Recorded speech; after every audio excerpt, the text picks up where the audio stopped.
சுகரை விட மோசமான ஒரு ஃபுட் இன்கிரீடியன்ட்டை நம்ம எவ்வளவு நாளும் சாப்பிட்டு இருக்கோம் நம்மளுக்கே தெரியாம. சுகரோட கிளைசமிக் இண்டெக்ஸே 65 தான். ஆனா இந்த இன்கிரீடியன்டோட கிளைசமிக் இண்டெக்ஸ் 110க்கும் மேல. அதுதான் வந்து மால்டோடெக்ஸ்ட்ரின்.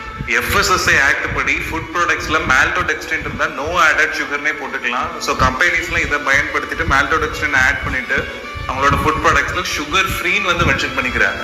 சில ஃபுட் ப்ராடக்ட் சொல்றேன், Maggi noodles, Lay's chips, Nestle Cerelac குழந்தைங்களுக்கு யூஸ் பண்றது, PediaSure nutritional drink, even infant formula, Bournvita, சில brand of peanut butter, yogurt, sauce, ketchups, soup mix, dry fruits and protein bars, protein drinks, mass gainer, energy drinks, even cookies, பிஸ்கெட்ல வந்து Britannia biscuit, Nutri Choice Britannia biscuit and pasta, pizza, burger, chips, cake, ice cream, desserts, packaged makana, diet snacks, low fat snacks, sugar free and organic foods.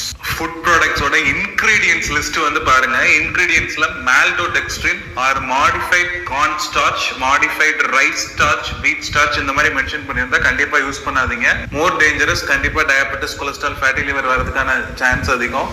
Younger ஜென்ரேஷனை நம்ம கண்டிப்பா protect பண்ணுவோம். யார் யாருக்கெல்லாம் யூஸ்ஃபுல்லா இருக்கும்னு நினைக்கிறீங்களோ அவங்களுக்கு இந்த வீடியோவை கண்டிப்பா ஷேர் பண்ண மறந்துடாதீங்க.